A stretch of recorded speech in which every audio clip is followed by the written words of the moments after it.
കൂട്ടുകാരെ, welcome back to our channel. 3ാം ക്ലാസ്സിലെ ഇംഗ്ലീഷിലെ 5ാമത്തെ യൂണിറ്റ് ആയിട്ടുള്ള ഹോണസ്റ്റി പേസ് എന്നുള്ള യൂണിറ്റാണ് ഇന്ന് നമ്മൾ നോക്കാൻ പോകുന്നത്. അപ്പോൾ എന്തൊക്കെയാണ് ഈ ഒരു യൂണിറ്റിൽ നമുക്ക് പഠിക്കാനുള്ളത് എന്ന് നോക്കാം. ഓക്കെ, ഹോണസ്റ്റി എന്ന് പറഞ്ഞു കഴിഞ്ഞാൽ എന്താണ് കൂട്ടുകാരെ?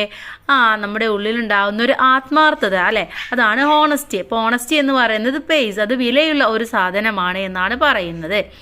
ഇവിടെ നോക്കൂ, ഇവിടെ നല്ലൊരു പിക്ചർ തന്നിട്ടുണ്ട് അല്ലേ. അതിന് താഴെ തന്നിട്ടുള്ളത് honesty is the first chapter in the book of wisdom. Wisdom എന്ന് പറഞ്ഞാൽ അറിവ്. അപ്പോൾ അറിവ് എന്നുള്ള പുസ്തകത്തിലെ ആദ്യത്തെ പാഠഭാഗം അല്ലെങ്കിൽ ചാപ്റ്റർ എന്ന് പറയുന്നത് എന്താണ്? അതാണ് ഹോണസ്റ്റി എന്ന് പറയുന്നത്. ഇത് ആരാ നമ്മളുടെ അടുത്ത് പറഞ്ഞത്? തോമസ് ജെഫേഴ്സൺ എന്നുള്ള ഒരു എഴുത്തുകാരനാണ് പറഞ്ഞിട്ടുള്ളത്. ഇനി നമുക്ക് നേരെ നോക്കാം. ഇവിടെ എന്താണ്? ഇവിടെ ഒരു പിക്ചർ കാണുന്നുണ്ട്. ഒരാൾ ചെടിക്ക് വെള്ളം ഒഴിക്കുകയാണ് അല്ലേ.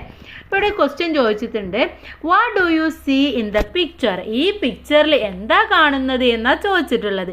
എന്താ കൂട്ടുകാരെ കാണുന്നത്? There is a vegetable garden. ഇവിടെ ഒരു വെജിറ്റബിൾ ഗാർഡൻ ഉണ്ട്. All the plants have lots of vegetables. എന്താണ്? എല്ലാ പ്ലാന്റ്സിലും ഒരുപാട് വെജിറ്റബിൾസും ഉണ്ട്. One man is watering the plants and takes care of them. ഒരാൾ ആ പ്ലാന്റ്സിനൊക്കെ വെള്ളം ഒഴിക്കുന്നും അവരൊക്കെ ടേക്ക് കെയർ ചെയ്യുകയൊക്കെ ചെയ്യുന്നുണ്ട്. He does it with a great Joy. അതായത് വളരെ സന്തോഷത്തോട് കൂടിയിട്ടാണ് ചെയ്യുന്നത്. നമുക്ക് എങ്ങനെയാണ് മനസ്സിലായത്? അയാളുടെ മുഖത്ത് ആ സന്തോഷം കാണാൻ കഴിയുന്നുണ്ട് അല്ലേ. ഇനി നമുക്ക് നേരെ പാഠത്തിലേക്ക് കടക്കാം. ദ ഫാർമർ എന്ന് പറഞ്ഞാൽ എന്താണ്? കൃഷിക്കാരൻ. അപ്പം കൃഷിക്കാരനെ കുറിച്ചിട്ടുള്ള പാഠഭാഗമാണ്. നമുക്കൊന്ന് വായിച്ചു നോക്കാം. റെഡിയാണോ? A farmer lived in a village which was near the palace. Palace എന്ന് പറഞ്ഞാൽ കൊട്ടാരം അല്ലേ. കൊട്ടാരത്തിൻ്റെ അടുത്തായിട്ട് ഒരു ഫാർമർ ജീവിക്കുന്നുണ്ട്. ഒരു വില്ലേജിലാണ്. ആ വില്ലേജിൽ ഒരു കൊട്ടാരത്തിൻ്റെ അടുത്തായിട്ടാണ് ഈ ഒരു ഫാർമർ ജീവിക്കുന്നത്. He was hard working and honest. എന്താണ്? അദ്ദേഹം നന്നായിട്ട് ഹാർഡ് വർക്ക് ചെയ്യും, നന്നായിട്ട് പണിയെടുക്കുകയും വളരെ സത്യസന്ധതയുള്ളതുമായ ഒരാളാണ്. But he couldn't earn much. പക്ഷെ എന്താണ്? അയാൾക്ക് ഒരുപാടൊന്നും സമ്പാദിക്കാനൊന്നും കഴിഞ്ഞിട്ടില്ല. ഒരുപാട് ഹാർഡ് വർക്കൊക്കെ ചെയ്യാറുണ്ടെങ്കിൽ പോലും ഒന്നും സമ്പാദിക്കാനൊന്നും അയാൾക്ക് കഴിഞ്ഞിട്ടില്ല. I must save something for the future he thought. അപ്പോൾ അദ്ദേഹം ഇങ്ങനെ ചിന്തിക്കുകയാണ്, ഫ്യൂച്ചറിന് വേണ്ടിയിട്ട്, ഭാവിക്ക് വേണ്ടിയിട്ട് ഞാൻ എന്തെങ്കിലുമൊക്കെ സേവ് ചെയ്യണമെന്ന് അദ്ദേഹം ചിന്തിക്കുകയാണ്.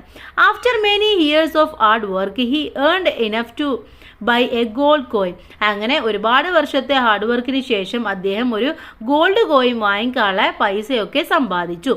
This is mine the result of my hard work. He looked at the coin. It was shining in his palm. എന്താണ്? അപ്പോൾ അത് ആ ഗോൾഡ് കോയിൻ അദ്ദേഹത്തിൻ്റെ കയ്യിൽ പിടിച്ചുകൊണ്ട് അദ്ദേഹം അത് നോക്കിക്കൊണ്ട് പറയാണ്, ഇത് എൻ്റേതാണ്, എൻ്റെ ഹാർഡ് വർക്കിൻ്റെ റിസൾട്ടാണ് എന്ന് പറയാണ്. Where should I keep this coin? It's not safe at home. I will keep it somewhere else. അദ്ദേഹം അങ്ങനെ ആലോചിക്കുകയാണ്, ഈ ഗോൾഡ് കോയിൻ ഞാനിപ്പോൾ എവിടെയാണ് വെക്കുക? എൻ്റെ വീട്ടിലൊരിക്കലും ഇത് സേഫ് അല്ല, ഞാൻ വേറെ എവിടെയെങ്കിലും ഇത് സൂക്ഷിക്കണം എന്ന് വിചാരിക്കുകയാണ്. Where will the father hide the gold coin? അപ്പോൾ എവിടെയായിരിക്കും ആ ഫാർമർ അത് ഹൈഡ് ചെയ്തിട്ടുണ്ടാവുക? എവിടെയാവും സൂക്ഷിച്ചു വെച്ചിട്ടുണ്ടാവുക? നമുക്ക് നോക്കാം അല്ലേ. A safe place. അപ്പോൾ ഒരു സേഫ് പ്ലേസ് ആണ് കണ്ടെത്തിയിട്ടുള്ളത്. The farmer went near the palace. അങ്ങനെ ഫാർമർ ആ പാലസിൻ്റെ അടുത്തേക്ക് പോയി. There was A huge wall around it. അപ്പോൾ ആ പാലസിന് ചുറ്റും എന്താ ഉണ്ടാവുക? വലിയ മതിലുകളുണ്ട് അല്ലേ. അപ്പോൾ ഇവിടെയും അതേപോലെയുള്ള മതിലുകളുണ്ട്. He found a loose brick in the wall. അപ്പോൾ അവിടെ ഇങ്ങനെ ആ മതിലിൽ ഇങ്ങനെ ലൂസായിട്ടുള്ള ഒരു ഇഷ്ടിക, ഒരു ബ്രിക്ക്, ഒരു കല്ല് ഇങ്ങനെ ഇളകിയിരിക്കുന്നതായിട്ട് അദ്ദേഹം കണ്ടു. This is a safe place to hide my coin he said to himself. അപ്പോൾ അദ്ദേഹത്തോട് തന്നെ പറഞ്ഞു, ഇവിടെയാണ് എൻ്റെ ഗോൾഡ് കോയിന് ഒളിപ്പിച്ചു വെക്കാൻ പറ്റുന്ന ഒരു സേഫ് ആയിട്ടുള്ള സ്ഥലം എന്ന് പറഞ്ഞു. The farmer puttu his hand in his pocket and felt the coin. അങ്ങനെ അദ്ദേഹം പോക്കറ്റിൽ കൈയിട്ടിട്ട് ആ കോയിൻ എടുത്തു. ഈ type towards the wall and took the brick out. അങ്ങനെ അവിടെ ചെന്നിട്ട് എന്താ ചെയ്തത്? ആ ബ്രിക്ക് താഴേക്ക് എടുത്തു. Carefully he kept the gold coin in the gap and place the brick. അങ്ങനെ ആ ഒരു ഗ്യാപ്പിൽ ആ ഒരു കോയിൻ വെച്ചിട്ട് വീണ്ടും ആ ബ്രിക്ക് അവിടെ പ്ലേസ് ചെയ്ത് കൊടുത്തു. Back he safe here my dear coin, you are my life, he whispered. He walked home happily. അപ്പം എന്താണ്? ആ ബ്രിക്ക് തിരിച്ചു വെച്ചിട്ട് പറഞ്ഞു കോയിൻ്റെ അടുത്ത്, നീ ഇപ്പോൾ സേഫാണ്, നീയാണ് എൻ്റെ ലൈഫ് എന്ന് വളരെ പതുക്കെ ഇങ്ങനെ വിസ്പർ ചെയ്യാന്ന് പറഞ്ഞാൽ മന്ത്രിക്കുക. ഇങ്ങനെ പതുക്കെ നമ്മൾ പറയില്ലേ, അതിനെയാണ് വിസ്പേർഡ് എന്ന് പറയുക. അങ്ങനെ പതുക്കെ പറഞ്ഞു അദ്ദേഹം വളരെ സന്തോഷത്തോടു കൂടിയിട്ട് വീട്ടിലേക്ക് തിരിച്ചു പോയി. ഓക്കെ, അപ്പോൾ ആ ഒരു പിക്ചറാണ് ഇവിടെ കണ്ടത്. Why did the farmer decide to keep the coin in the wall? എന്തുകൊണ്ടായിരിക്കും ആ ഫാർമർ ആ കോയിന് ആ വാളിൽ എടുത്ത് വെക്കാൻ വേണ്ടി വിചാരിച്ചിട്ടുണ്ടാവുക? Because it's that's a safe place, that's why. Will the coin be safe there? അപ്പോൾ ആ കോയിൻ അവിടെ സേഫ് ആണോ? നമുക്ക് അറിയില്ല അല്ലേ. What do you think so? നിങ്ങൾക്ക് എന്താ തോന്നുന്നത്? സേഫ് ആണോ? നമുക്ക് നോക്കാം സേഫ് ആണോ എന്താണെന്നുള്ളത്. ദ ഡിസിഷൻ എന്ന് പറഞ്ഞാൽ തീരുമാനം. അപ്പോൾ അടുത്തൊരു തീരുമാനത്തിലേക്ക് എത്തുകയാണ്.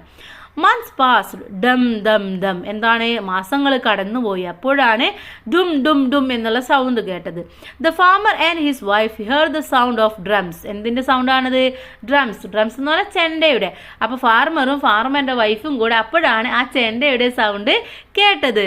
And announcement echoed in the air. അപ്പം എന്താണ്? ആ ഒരു അന്തരീക്ഷത്തിൽ ഒരു അനൗൺസ്മെന്റിന്റെ സൗണ്ട് ഇങ്ങനെ എക്കോ അലയടിക്കുകയാണ് ചെയ്യുന്നത്. Oh, it's a carnival, I wish I could see it, his wife said. അപ്പോൾ ആ ഫാർമറുടെ വൈഫ് പറയാണ്, ഇപ്പോൾ കാർണിവലിൻ്റെ സമയമാണ്, ഞാനിത് പ്രതീക്ഷിച്ചിരുന്നു, ഞാൻ കണ്ടിരുന്നു, എനിക്ക് കാണാൻ ആഗ്രഹമുണ്ടെന്ന് പറയാണ്. But we don't have enough money have any money, the farmer replied. Farmer വഴിയാണ്, പക്ഷേ എനിക്കെന്താണ് ആ ഒരു കാർണിവൽ കാണാൻ കൊണ്ടുപോകാനുള്ള പൈസ ഒന്നും എൻ്റെ കയ്യിലില്ല എന്ന് പറയാണ്. Every day you work like a horse but your pocket are always empty, his wife said. അപ്പോൾ വൈഫ് പറയാണ്, നിങ്ങളെന്താണ് എവറി ഡേ, നിങ്ങൾ എല്ലാ ദിവസവും you work like a horse, ഒരു കുതിരയെ പോലെ എല്ലാ ദിവസവും പണിയെടുക്കുന്നുണ്ട്. But your pocket are always empty, പക്ഷെ നിങ്ങളുടെ പോക്കറ്റ് എപ്പോഴും കാലിയാണ് എന്ന് പറയാണ്. The farmer left the house without uttering a word. അപ്പോൾ ഒരു വാക്ക് പോലും തിരിച്ചു പറയാതെ ഫാർമർ ആ വീട്ടിൽ നിന്നും ഇറങ്ങിപ്പോരാണ്. She has never demanded anything till now. അപ്പം അദ്ദേഹം എന്താ ആലോചിക്കുന്നത്? ഇതുവരെയും അവൾ എൻ്റെ അടുത്ത് ഒരു ഡിമാൻഡും അല്ലെങ്കിൽ ഒരു ആവശ്യവും എൻ്റെ അടുത്ത് പറഞ്ഞിട്ടില്ല. How can I take her to the carnival? He was very sad. അപ്പോൾ വളരെ വിഷമത്തോട് കൂടിയിട്ട് അദ്ദേഹം ആലോചിക്കുകയാണ്, ഇതുവരെയും അവൾ എൻ്റെ അടുത്ത് ഒരു കാര്യവും പറഞ്ഞിട്ടില്ല, എങ്ങനെയാണ് ഞാൻ അവളെ ആ കാർണിവലിലേക്ക് കൊണ്ടുപോവുക എന്ന് ആലോചിക്കുകയാണ്. Suddenly he thought about the gold coin. He decided to take it back. അപ്പോഴാണ് അയാൾ ആ ഗോൾഡ് കോയിനെ കുറിച്ച് ആലോചിച്ചത്. അപ്പോൾ അത് തിരിച്ചെടുക്കാൻ വേണ്ടി അദ്ദേഹം തീരുമാനിക്കുകയാണ്.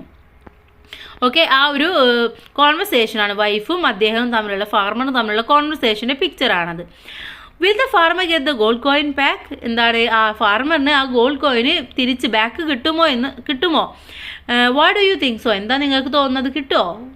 ക്യൂരിയസ് അല്ലേ? കിട്ടുമായിരിക്കോ? നമുക്ക് നോക്കാം എന്തായാലും അല്ലേ. The back to the palace. അങ്ങനെ അദ്ദേഹം വീണ്ടും തിരിച്ച് പാലസിലേക്ക് പോവാണ്. The farmer hurried to the palace. അപ്പോൾ ഫാർമർ ഹറീഡ് എന്ന് പറഞ്ഞാൽ പെട്ടെന്ന്. അപ്പോൾ പെട്ടെന്ന് തന്നെ അദ്ദേഹം പാലസിൻ്റെ അടുത്തെത്തി. No security guards here, he move towards the wall. അപ്പോൾ എന്താണ്, അവിടെ സെക്യൂരിറ്റി ഒന്നുമില്ല ആ സമയത്ത്. അപ്പോൾ അദ്ദേഹം വേഗം ആ വാളിൻ്റെ അടുത്തേക്ക് പോവാണ്. Suddenly he so the king standing on the balcony. He was frightened. അപ്പോഴാണ് അദ്ദേഹം ബാൽക്കണിയിൽ രാജാവ് നിൽക്കുന്നതായിട്ട് കണ്ടത്. അപ്പോൾ ഹി വാസ് ഫ്രൈറ്റൻഡ്, അദ്ദേഹത്തിന് എന്താണ്, പേടി തോന്നി. Who is there? A God shouted. The farmer start running. അപ്പം എന്താണ്, അപ്പോഴാണ് ഗോഡ് വന്നിട്ട് ആരാണ് അവിടെ എന്ന് ചോദിച്ചത്. അപ്പോൾ ഫാർമർ അവിടെ നിന്നും ഓടുകയാണ് ചെയ്യുന്നത്. The king saw him. Why is that man running? He wondered. Stop the man and bring him in, he ordered. അപ്പോൾ കിങ് പറയാണ്, എന്തിനാണ് അയാൾ ഓടുന്നത്? കിങ്ങിന് വളരെയധികം അത്ഭുതം തോന്നി. വെറുതെ വിളിച്ചപ്പോൾ ആരാണെന്ന് ചോദിച്ചപ്പോൾ ഓടേണ്ട ആവശ്യമുണ്ടോ? അപ്പോൾ ആ ആളിനെ പിടിച്ചു കൊണ്ടുവരാൻ വേണ്ടി ഓർഡർ ചെയ്തു. The soldiers chased the farmer. അങ്ങനെ സോൾജിയേഴ്സ് വന്നിട്ട് ഫാർമറിനെ ചേസ് ചെയ്യാണ്, പിടിക്കുകയാണ്. Caught him and took him to the king. അങ്ങനെ അദ്ദേഹത്തെ പിടിച്ചുകൊണ്ട് കിങ്ങിൻ്റെ അടുത്തേക്ക് പോവാണ്. Why did the king order to bring the farmer? എന്തിനായിരിക്കും കിങ് നമ്മുടെ ഫാർമറിനെ പിടിച്ചുകൊണ്ട് വരാൻ വേണ്ടി ഓർഡർ ചെയ്തത്? എന്തുകൊണ്ടായിരിക്കും? Because he doesn't know why the farmer is running, that's why. എന്താണ്, അയാൾക്ക് അറിയില്ല എന്തിനാണ് ഈ ഫാർമർ ഓടിയത് എന്നുള്ളത്, അതുകൊണ്ടായിരിക്കും. what will happen to the farmer? എന്താണ് ഫാർമറിന് ഇനി സംഭവിക്കാൻ പോണത്? നമുക്ക് നോക്കാം അല്ലേ, എന്താണ് സംഭവിക്കാന്ന്. അറ്റ് ദ റോയൽ കോർട്ട് എന്ന് പറഞ്ഞാൽ രാജ്യത്തിൻ്റെ ആ കൊട്ടാരത്തിൻ്റെ കോടതി അല്ലേ, രാജകൊട്ടാരം, അതിൻ്റെ കോടതിയിൽ എത്തുകയാണ്. Why did you run away? The king asked. അപ്പോൾ കിങ് ചോദിക്കുകയാണ് ഫാർമറിൻ്റെ അടുത്ത്, നീ എന്തിനാ ഓടിയത് എന്ന് ചോദിക്കുകയാണ്. The farmer look down, he was shivering. എന്താണ്, അപ്പോൾ ഫാർമർ താഴേക്ക് നോക്കുകയാണ്, ഇങ്ങനെ നിന്ന് വരച്ചുകൊണ്ടിരിക്കുകയാണ്. What happen? The king asked. അപ്പോൾ കിങ് വീണ്ടും ചോദിക്കുകയാണ്, എന്ത് പറ്റി, എന്താണ് പ്രശ്നം എന്ന് ചോദിക്കുകയാണ്. The farmer told him the whole story. അപ്പോൾ ഫാർമർ എന്ത് ചെയ്തു, എല്ലാ സ്റ്റോറിയും കിങ്ങിൻ്റെ അടുത്ത് പറഞ്ഞു. The king decided to have some fun. അപ്പോൾ കിങ്ങിന് എന്ത് ചെയ്തു, കുറച്ച് ഫണ്ണാക്കാൻ വേണ്ടിയിട്ട് തീരുമാനിച്ചു. Okay, he said, I will give you another gold coin, go home. അപ്പോൾ കിങ് പറയാണ്, ഞാൻ നിനക്കൊരു ഗോൾഡ് കോയിൻ തരാം, നീ വീട്ടിലേക്ക് പൊക്കോ എന്ന് പറയാണ്. Why did the king decided to give the farmer a gold coin? എന്തിനായിരിക്കും കിങ് ഫാർമറിന് ഒരു ഗോൾഡ് കോയിൻ കൊടുക്കാമെന്ന് പറഞ്ഞത്? Will the farmer accept the gold coin? ആ ഫാർമർ അത് ആക്സെപ്റ്റ് ചെയ്യോ? എന്താണെന്ന് നമുക്ക് അറിയില്ല അല്ലേ. എന്തായാലും നമുക്ക് വായിച്ചു നോക്കാം, അപ്പോൾ നമുക്ക് മനസ്സിലാവും എന്തുകൊണ്ടായിരിക്കും എന്നുള്ളത്. ദ ഓഫർ എന്താണ്? ഓഫർ എന്ന് പറഞ്ഞാൽ കിങ് കൊടുത്തിട്ടുള്ള ആ ഒരു ഓഫർ അല്ലേ. The farmer became confused. അപ്പോൾ ഫാർമറിന് വളരെയധികം കൺഫ്യൂഷൻ തോന്നി. I am sorry your majesty, please allow me to take my coin. അപ്പോൾ എന്താ പറയുന്നത്? സോറി, എനിക്ക് എൻ്റെ കോയിൻ എടുക്കാനുള്ള അനുവാദം തന്നാൽ മാത്രം മതി എന്ന് പറയാണ്. Forget your coin, take 2 gold coins instead offer in the king. അപ്പോൾ കിങ് പറയാണ്, അതിന് പകരമായിട്ട് നീ 2 ഗോൾഡ് കോയിൻ എടുത്തോ, നീ നിൻ്റെ കോയിന് മറന്നോ എന്ന് പറയാണ്. Sorry your majesty, the farmer refused. അപ്പോൾ ഫാർമർ അത് നിരസിച്ചുകൊണ്ട് പറയാണ്, വേണ്ട, എനിക്കത് വേണ്ട എന്ന് പറയാണ്. My coin is so precious to me he said. അപ്പോൾ ഫാർമർ പറയാണ്, എനിക്ക് എൻ്റെ കോയിന് വളരെ അമൂല്യമുള്ളതാണ് എന്ന് പറയാണ്. The king started increasing the number of coins he offered. അപ്പോൾ വീണ്ടും കിങ് പറയാണ്, നീ അത് മറന്നോ, ഞാൻ നിനക്ക് 3 എണ്ണം തരാം, 4 എണ്ണം തരാം എന്ന് പറഞ്ഞുകൊണ്ട് ഇങ്ങനെ നമ്പർ കൂട്ടിക്കൊണ്ട് പറയാണ്. 10 coins, 100 coins, 1000 coins and so on. അങ്ങനെ 10 കോയിനായി, 100 കോയിനാണ്, 1000 കോയിനായി. But the farmer was still not ready to accept the king's offer. പക്ഷെ എന്താണ്, അപ്പോഴും ഫാർമർ പറയാണ്, എനിക്കത് വേണ്ട, എനിക്ക് എൻ്റെ കോയിൻ തന്നെ തിരിച്ചു കിട്ടിയാൽ മതി എന്ന് പറയാണ്. Why did the farmer accept the king's offer? എന്തുകൊണ്ടായിരിക്കും ഫാർമർ അത് ആക്സെപ്റ്റ് ചെയ്യാത്തത്? എന്തുകൊണ്ടായിരിക്കും? അറിയില്ല അല്ലേ. If you were the farmer what would you do? നിങ്ങളാണ് ആ ഫാർമർ എന്നുണ്ടെങ്കിൽ നിങ്ങൾ എന്താ ചെയ്യുക? ഞാനാണെങ്കിൽ ആക്സെപ്റ്റ് ചെയ്യും. നിങ്ങൾ എന്താ ചെയ്യുക കൂട്ടുകാരെ? എന്തായാലും നമുക്ക് നോക്കാം എന്തുകൊണ്ടാണെന്ന്. എ ക്ലെവർ ഐഡിയ, നല്ല ബുദ്ധിപരമായിട്ടുള്ള ഒരു ഐഡിയ ആണ്. എന്താണ് നോക്കാം. Forget your coin, I will give you half of my kingdom, the king said. അപ്പോൾ കിങ് പറയാണ്, നീ നിൻ്റെ കോയിന് ഫോർഗെറ്റ്, നീ മറന്നു പോയിക്കോ, ഞാൻ എൻ്റെ കിങ്ഡത്തിൻ്റെ പകുതി, എൻ്റെ രാജ്യത്തിൻ്റെ പകുതി നിനക്ക് തരാമെന്ന് പറയാണ്. Which half do you want? You can decide, the king continued. The farmer thought four A while. അപ്പോൾ നിനക്ക് ഏത് വിഭാഗമാണ് നിനക്ക് വേണ്ടത്, നീ തന്നെ ഡിസൈഡ് ചെയ്തോ എന്ന് ഇങ്ങനെ പറഞ്ഞുകൊണ്ടിരിക്കുകയാണ്. ഫാർമറിൻ്റെ തോട്ടിലേക്ക് ഇങ്ങനെ പറഞ്ഞുകൊണ്ടിരിക്കുകയാണ്. Your highness, I will take the half where my coin is kept. അപ്പോൾ എന്താ പറയുക, ഫാർമർ പറയാണ്, എവിടെയാണോ ഞാൻ എൻ്റെ കോയിന് കെപ്റ്റ് ചെയ്തിട്ടുള്ളത്, എടുത്തു വെച്ചിട്ടുള്ളത്, അതിൻ്റെ ഹാഫ് എനിക്ക് തന്നാൽ മതി, ആ ഭാഗം എനിക്ക് തന്നാൽ മതി. Then I will get my coin and give back your kingdom. എന്നിട്ട് ഞാൻ അതിൽ നിന്നും എൻ്റെ കോയിൻ എടുത്ത് നിങ്ങളുടെ കിങ്ഡം ഞാൻ നിങ്ങൾക്ക് തിരിച്ചു തന്നോളാം എന്ന് പറയാണ്. The king liked the farmer's idea. A smiley appeared on his face. എന്താണ്, അപ്പോഴാണ് ഫാർമറിൻ്റെ ഐഡിയ കിങ്ങിന് വളരെയധികം ഇഷ്ടമായി. ആ മുഖത്തെ ആ ഒരു ചിരിയൊക്കെ മനസ്സിലായി. Admire your hard work and honesty. You can take your coin along with my gift. അപ്പോൾ എന്താ പറയുന്നത്, ഞാൻ നിൻ്റെ ഹാർഡ് വർക്കും ഹോണസ്റ്റിയും ഒക്കെ എനിക്ക് മനസ്സിലായി, അതുകൊണ്ട് നീ നിൻ്റെ കോയിൻ എടുത്തോ, എൻ്റെ ഗിഫ്റ്റും അതിൻ്റെ കൂടെ എടുത്തോളൂ എന്ന് പറയാണ്. ദ കിങ് സെഡ്, കിങ് അങ്ങനെ പറഞ്ഞു. The farmer was surprised to see the glittering gold coins. അപ്പോൾ ഫാർമറിന് എന്താണ്, ഗ്ലിറ്ററിലായിട്ട് ഒരുപാട് ഗോൾഡ് കോയിനാണ് ഗിഫ്റ്റ് ആയിട്ടുള്ളത്, അത് ഫാർമറിന് കൊടുത്തു. അത് കണ്ടപ്പോൾ ഫാർമർ വളരെയധികം സർപ്രൈസ് ആയിപ്പോയി. What was the king's offer? എന്തായിരുന്നു കിങ്ങിൻ്റെ offer? Why did the king give the gold coins to the farmer? എന്തിനാണ് ഗോൾഡ് കോയിന് ഫാർമറിന് കൊടുത്തത്? എന്തുകൊണ്ടായിരുന്നു? ബിക്കോസ് ഹിസ് ഓണസ്റ്റിയ, അതുകൊണ്ടാണ് ആ ഗോൾഡ് കോയിനൊക്കെ കൊടുത്തിട്ടുണ്ടായിരുന്നത്. ഓക്കെ, അപ്പോൾ ഇത്രയുമാണ് നമ്മുടെ ഈ ഒരു പാഠഭാഗം എന്ന് പറയുന്നത്. ഇനി ഇവിടെ വേൾഡ് ഓഫ് വേർഡ്സ് കൊടുത്തിട്ടുണ്ട്. ഗ്ലിറ്ററിങ് കോയിൻ എന്താണെന്ന് കൊടുത്തിട്ടുണ്ട്.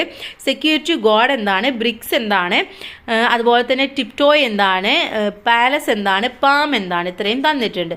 കുറച്ച് വേർഡിൻ്റെ മീനിങ്സ് തന്നിട്ടുണ്ട്. അഡ്മയർ എന്ന് പറഞ്ഞാൽ ടു റെസ്പെക്ട്, ചേസ് എന്ന് പറഞ്ഞാൽ to go after something someone, confuse എന്ന് പറഞ്ഞാൽ to make someone uncertain, decide എന്ന് പറഞ്ഞാൽ to make a choice, demand to ask for something, frighten എന്ന് പറഞ്ഞാൽ to make someone afraid, glare എന്ന് പറഞ്ഞാൽ ടു ലുക്ക്, ഹൈഡ് എന്ന് പറഞ്ഞാൽ to keep out of sight, precious എന്ന് പറഞ്ഞാൽ valuable, refuse to disagree, shine to glow, shout to speak loudly, whisper to speak in a low voice. Okay, ഇനി അടുത്തതായിട്ട് നമുക്കിതിൽ ഒരു പോമും അതുപോലെ തന്നെ ആക്ടിവിറ്റീസുമാണ് നമുക്ക് അടുത്ത വീഡിയോയിൽ നോക്കാം. എല്ലാ കൂട്ടുകാർക്കും താങ്ക്സ് ഫോർ വാച്ചിങ്.